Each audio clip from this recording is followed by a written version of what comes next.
ስትራቴጂካዊ አስተሳሰብ ቢኖር ጥሩ ነው የሚባል ነገር ብቻ አይደለም። ወደ ላይኛው የእርከን አመራር ለመውጣት ብቸኛውና ፈጣኑ መንገድ ነው።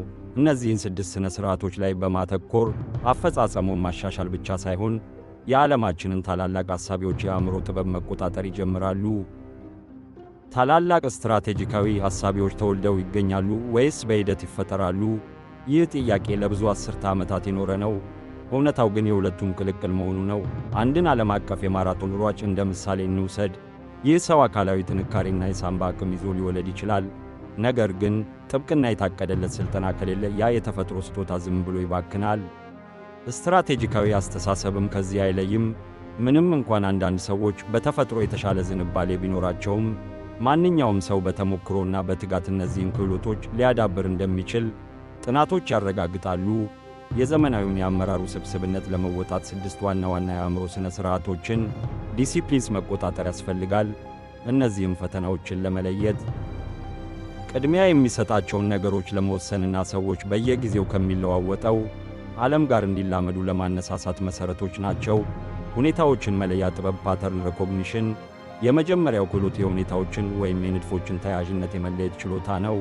እጅግ በጣም ብዙ መረጃዎች በፈሱበት በዚህ ዘመን የአንድ ስትራቴጂስት ቀዳሚ ተግባር ከሚሰማው ጫጫታ ውስጥ ትክክለኛውን ሲግናል ወይም ምልክት መለየት ነው። እየሆነ ያለውን ነገር ዝም ብሎ መቀበል ብቻ በቂ አይደለም። ለምን እየሆነ እንደሆነና የተለያዩ ክስተቶች እንዴት እርስ በርሳቸው እንደሚገናኙ መረዳት ያስፈልጋል። አንድ የቼዝ ተጫዋች ሰሌዳውን ሲመለከት ይታያችሁ። አንድ ጀማሪ ተጫዋች በሰሌዳው ላይ 32 ቁርጥራጭ እንጨቶችን ብቻ ሲመለከት፣ ቼዝ ተጫዋቹ ግን የኃይል አሰላለፍን ያያል፣ የዕድል መንገዶችን ይለያል፣ የጥንካሬ ማዕከላትን ያያል፣ እንዲሁም ድብቅ ድክመቶችን ይገነዘባል። እሱ ሰሌዳውን ዝም ብሎ እያየ አይደለም፣ ቁርጥራጮቹ እየነገሩት ያለውን ታሪክ እያነበበ ነው። ይህንን ክህሎት ማዳበር አንድ መሪ የንግድ ዓለምን በዚያው ደረጃ ጥራት እንዲመለከት ይረዳዋል። ሲስተም አናላይሲስ ወይም የሥርዓተ ትንተና ውስብስብነት እየጨመረ ሲሄድ የሥርዓተ ትንተና አስፈላጊነትም አብሮ ይጨምራል። ይህ ማለት የተለያዩ ተለዋዋጭ ነገሮች እንዴት እርስ በርሳቸው እንደሚገናኙ ለመረዳት እውነታውን በአእምሮ የመቅረጽ ጥበብ ነው። ምንም እንኳን የሰው ልጅ አእምሮ ወይም እስካሁን ያለው ኮምፒውተር አንድን ግዙፍ ሥርዓት ሙሉ በሙሉ ሊተነብይ ባይችልም፣ ግቡ ግን በጣም ወሳኝ የሆኑትን እንቅስቃሴዎች መረዳት ነው።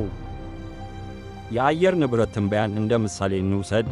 እነዚህ ትንበያዎች እጅግ በጣም ውስብስብ የሆነውን የምድርን ከባቢ አየር ቀለል አድርገው የሚያሳዩ ናቸው።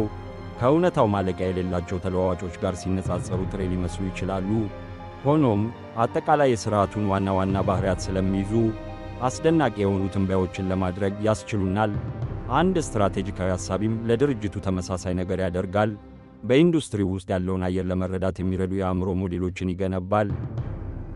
የአእምሮ ቅልጥፍናና ደረጃን የመቀያየር ችሎታ አንድ ከፍተኛ መሪ ሊኖረው ከሚገባው ወሳኝ ባሕርያት አንዱ የአእምሮ ቅልጥፍና ወይም ከደመና ወደ ምድር የመጓዝ ችሎታ ነው።